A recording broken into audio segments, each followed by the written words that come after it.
Just talk to us about the growth trajectory here and how you're seeing a shift, in particular to enterprise clients. Can you talk us through it? Yeah, absolutely. I mean, it was a great quarter, certainly. GMV was up 24% to 69 billion. Revenue was up 26% to 2.2 billion. And free cash flow margin expanded to 19%.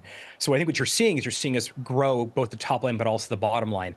And I think the other thing that's, as you sort of point out, which we're really excited about, is that more merchants are coming to Shopify across verticals, across geographies, and even across sizes of merchants. And one area that I'm especially proud of is the headway we're making, bringing the biggest brands on the planet onto Shopify. In fact, this quarter alone, we saw 16 enterprise launches on Shopify. Companies like Hanes and On Running and Off-White and Victoria's Secret are coming to us as well.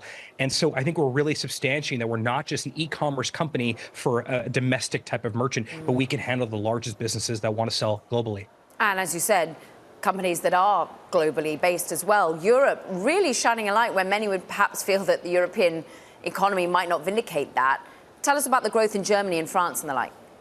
Yeah, it's remarkable. I mean, we think about international from two sort of vectors. The first is when you set up for Shopify, how can we make it really easy to be default global, as opposed to just think about your home country as your total addressable market. On Shopify, using things like managed markets, you can immediately sell everywhere. But the other vector is also merchants that come to Shopify. And if you look at international GMV, that outpaced North America at over 30% year on year in Q3. European specific GMV grew over 35% in Q3 year on year. That was led by UK, Germany, France, and the Netherlands. And if you look at the merchant base itself, international merchants increased by 36% year over year. So we're seeing success, certainly in North America and the English-speaking world, but we're also seeing a lot of success right now in Europe. A lot of that has been, perhaps you've been enticing these new clients because you, in particular, Harley, have been willing to spend on sales and marketing. How much does that remain a more than $300 million endeavor on a quarter?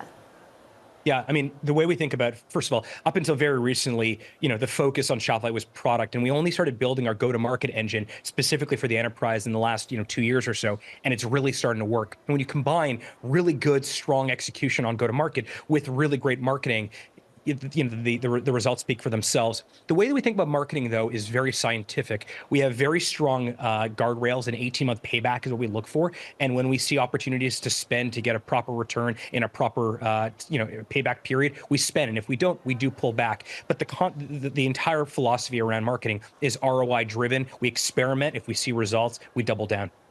And many singling out the operating margin, 19%, liking that. So sticking to that particular focus. I'm interested in the expansion. Basically, you've always been known as this provider of tools for mom and pop shops. And now clearly it is growing. The enterprise size is growing. The international focus is growing.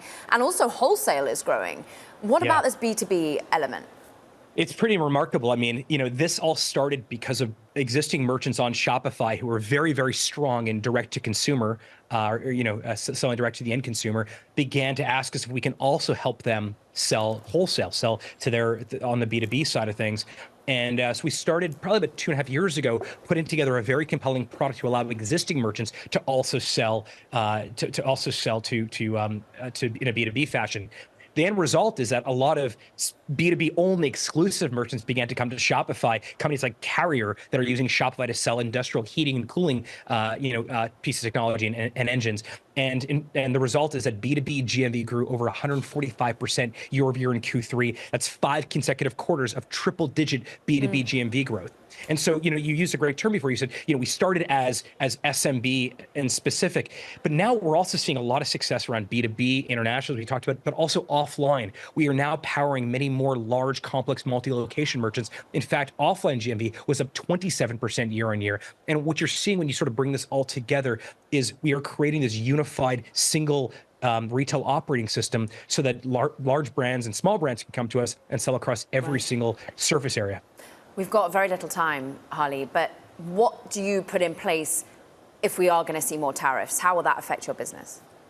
I mean, we've been operating for 20 years. I've been at Shopify for more than a third of my life, and we've seen a lot of administrations come in. Our job is not to try to predict exactly what's going to happen, what every administration is going to do. Our job is to arm our merchants with everything they need to be successful, no matter what comes out. And like I said, we've been doing that for more than 2 decades. We will continue to do that.